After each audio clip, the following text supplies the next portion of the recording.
this is One News Now.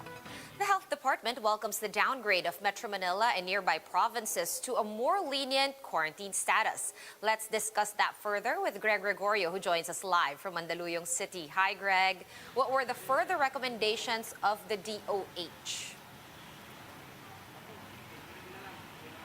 Sean, according to Health Undersecretary Maria Rosado Vergere, we have seen a decreasing moving average of daily cases in the National Capital Region, as well as the negative growth rate, plus the decreasing utilization of ICU beds in the region.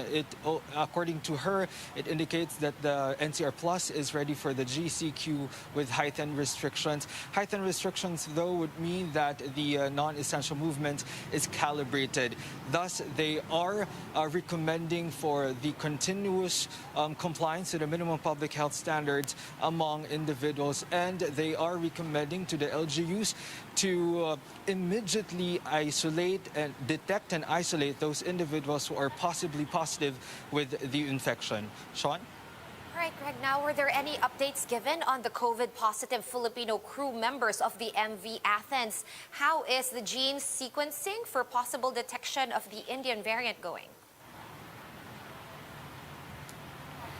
Sean, of the members of the MV Athens Bridge, 12 of them tested positive with COVID-19. But when they are re-swabbed for RT-PCR, only 9 of them have samples that qualifies for the genome sequencing. 3 of them have samples with more than 30 cycle thresholds. Thus, their samples do not qualify for genome sequencing.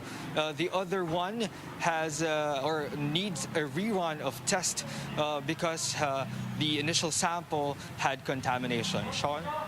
All right, moving on now to vaccine matters. Greg, what were the reasons cited by DOH USEC Vergere for long lines in vaccination sites that were experienced in the last few weeks, and are they addressing the supply issue? Yes, Sean, for the long lines, Vergere said they have seen that the checking of vital signs, specifically the blood pressure, is among the reasons why there are long lines in the vaccination sites.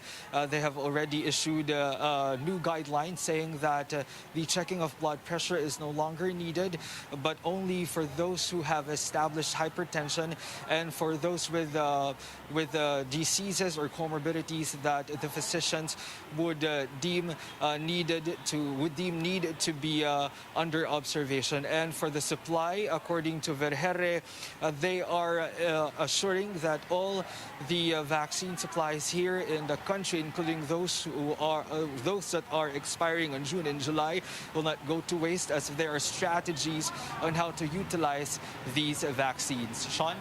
Right. One more reason that there could be wastage in vaccines, Greg, is of course vaccine hesitancy. Has there been any improvement in vaccine confidence among Filipinos as cited by the Health Department? Yes, Sean, according to Undersecretary Vergere, they had a survey back in March 9 to March 30, where the results say 75% of the respondents are ready to be vaccinated as long as there is an available vaccine, while 85% of them said that they are willing to be vaccinated if the vaccines are authorized by the DOH and the Food and Drug Administration.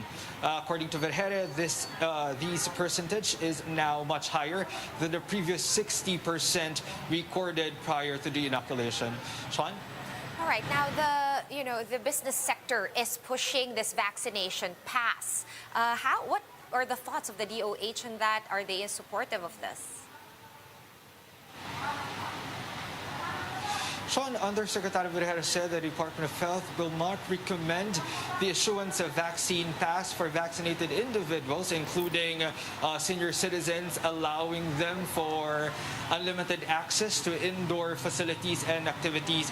Because according to Vergere, Even when an individual has been vaccinated or has been given a dose of a COVID-19 vaccine, this does not warrant that one will not be infected or one cannot transmit the infection. According to Vergere, as of now, the promise of the vaccines is only protection against hospitalization and severe infection. And there is still no evidence that they cannot block or they can block the infection. Thus, everyone, even those who are vaccinated, must still follow the minimum public health standards. Sean?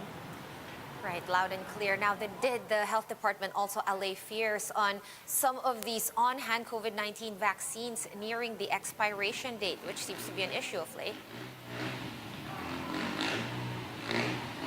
Yeah, Sean, according to the data, 1.5 million doses of AstraZeneca vaccines, which arrived last Saturday, are going to expire on June, while more than 500,000 doses of AstraZeneca shots will expire by end of July. According to our health authorities, these 1.5 million doses will be allotted as first dose, while the remaining 5,000 doses of the AstraZeneca will be utilized as a second dose of those who have received the AstraZeneca shots as first dose, and they have given assurance that all of these will be utilized prior to the expiration. Sean?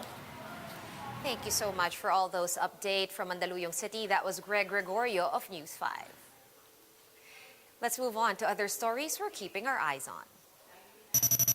Power interruption in Makilala, Cotabato early this week led to the wastage of over 300 vials of Sinovac's vaccine. Officials say that the shots stored inside the Makilala Municipal Health Office were transferred to a freezer in the town's police station. President Duterte says he will not withdraw or ships from the West Philippine Sea even if China killed him. However, the president reiterated in a taped cabinet meeting that he does not want any trouble, so he will not resort to war to address the issue with Beijing.